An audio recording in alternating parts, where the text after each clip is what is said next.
Hello, Legacy Savers, Marsh here. So today we're going to talk about factoring a quadratic equation. What you're going to want to have on you is your pen or pencil, the foldable with all the factoring on there, and then maybe a calculator just to do some simple math.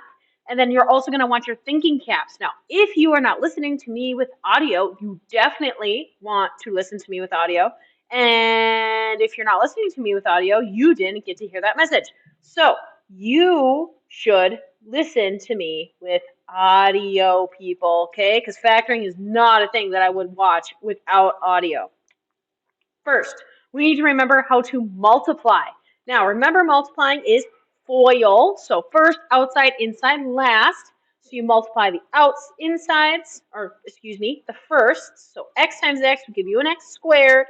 X times -1 is negative x. 3 times x is positive 3x, and 3 times -1 is a negative 3. Combine some like terms, we get x squared minus 2, plus 2x minus 3, right?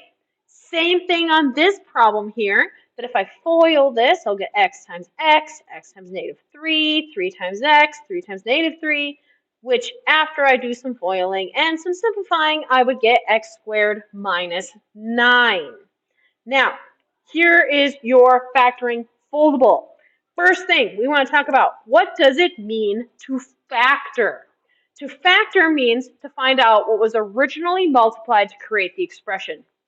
So factoring is basically the undoing of FOIL. You are undoing multiplying. It undoes the multiplication process. So we need the ability to undo a particular problem when multiplying. That is all you're doing when you're factoring. You're undoing the multiplication. Now, let's talk about our first option of greatest common factoring. Greatest common factoring is basically the question you are answering on each problem is what is the largest number and or variables that can be divided out of each term in the expression. So you're basically asking yourself, what's the biggest number I can divide away and how many of each variable can I divide away as well? Here are the 3 problems that we want to talk through. So first thing I'm going to look through on example 1 is I want to see which is the biggest number, largest number I can divide out of each number. So I got a 6, a 12, and an 18. Well, a 3 can divide into a 6, a 12, and an 18, right? But is that the biggest number? I don't think so. I think actually 6 would be my biggest number. So if I factor out a 6, also known as basically undistributing a 6, what would be left behind? So I am looking at this.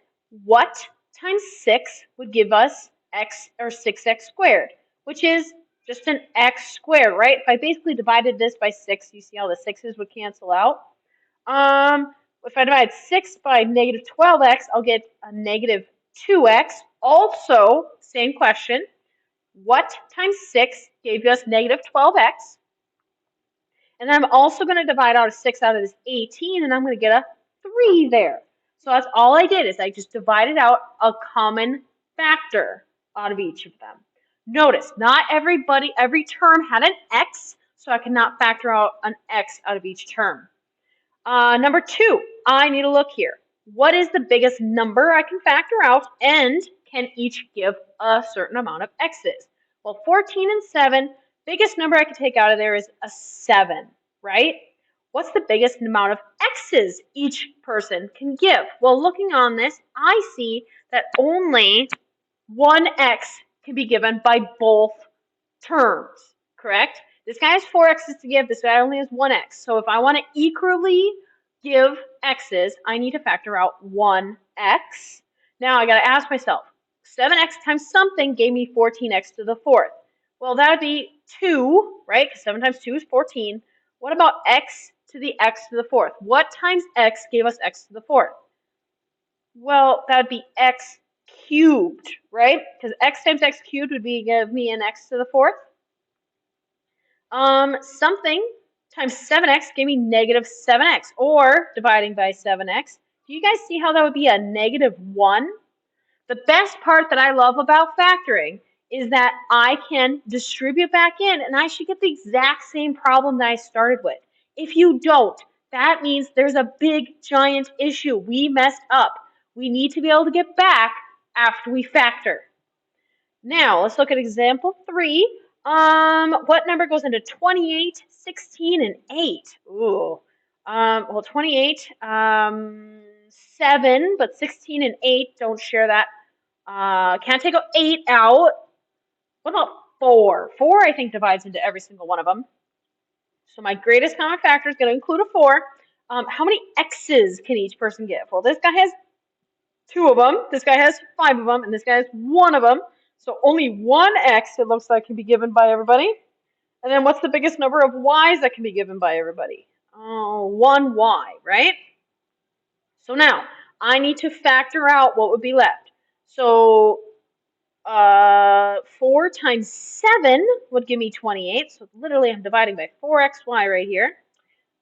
X squared over x is going to give me 1x, and the y's are just going to cancel out. So this times 7x gives me that. That's correct.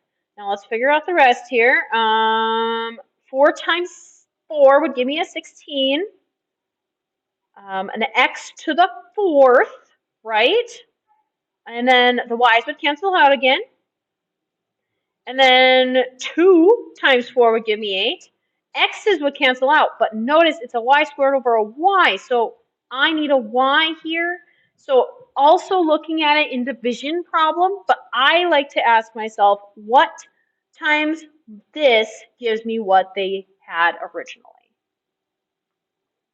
That is greatest common factoring. It is the first factoring technique every single time. So every time I approach a problem, I ask, can I greatest common factor? Because if I can, it's going to usually make the problem a lot simpler. Let's try group factoring now. This is a 4-term problem. So only when you have 4 terms can group factor by grouping actually happen. First thing, you're going to group into pairs. And then you're going to factor out the GCF of each group. That's why we covered GCF before. Then we're going to factor what is in common one more time. I know, sounds odd, but that's what we're going to do. Let's try a couple of problems here. So first thing, I'm going to group the terms into pairs. And I'm going to find the GCF of this pair. Well, notice both of them can give a 2. That's the greatest common factor of my 2 and my 12. And then x squared is the biggest number that can come out of those two, or the biggest letters, biggest amount of x's. So now I got to figure out what would be left behind. Well, this would be an x, right? And this would be a 6. Because if I redistribute, I will get back to that. Now let's do this one. Well, they both have a negative, so I'm going to take out a -5, it looks like. What would be left behind? Well, this would be an x plus 6. Now, what I need to do is I need to factor out what's common one more time out of each of these terms. Well, notice x plus 6 is common between the two terms, right? So I'm going to factor out an x plus 6. What would be left behind? I would have a 2x squared left behind and a -5 left behind. So basically all they're showing is I'm basically distributing in an x plus 6 is ultimately what is happening there. Let's look at example 2. Well, I just noticed I didn't check for a GCF early. This guy has nothing in common. Like all 4 terms don't have anything in common, so we don't have to worry about there. I'm going to group my terms. These guys have a 2x squared in common, right? 2x squared times x would give me 2x cubed, and 2x squared times 2 would give me a 4x squared. Weird. X and 2, they don't have anything in common. But kind of like how this happened over here, that we have this x plus 6, that has to happen every single time. So I need an x plus 2 in the parentheses. So what am I going to factor out of x plus 2 to get x plus 2? You're like, Marsh, that doesn't compute. Well, technically, I could have factored out a 1, couldn't I? Because 1 is in everything, so I can just do that. X plus 2 is common between the two terms, correct? So I'm going to factor out an x plus 2. And then we're going to go to 2x squared plus 1, because that is the rest after I factored out x plus 2. Let's try the last problem here of the night. So these guys do not have any greatest common factors all together, all 4. So now I'm going to group these guys, 12 and a 9, a 3, and then 1x looks like that's what they share in common. So now if I factor that out, 3x times 4x would give you 12x squared. And then plus 3y would give us 9xy. Because 3 times 3 would give you 9. And then the xy are going to just hang out there. Well, they both have a negative. No number, right? 4 and 3 don't share anything. But they do both share a y. So I'm going to factor out a y, it looks like. What would be left behind? Well, I factored out a negative y, so the negative and the y are going to cancel out, right? Be left with a 4x, and then positive. Forgot that I took out that negative. 3y, it looks like, is what would happen. Now, notice, matchy, matchy. That should always happen. If it doesn't, double check. Did you forget a negative? Did you not take out enough letters? Could you take out a bigger number? Like, check that kind of stuff. Now, factoring, I got 3x and a y, and then 4x plus 3y is my common. And that is the end of this video. There is another video on the last 2 tabs, but for this video, we're just going to cover the first 2 tabs. I will see you later, Sabers.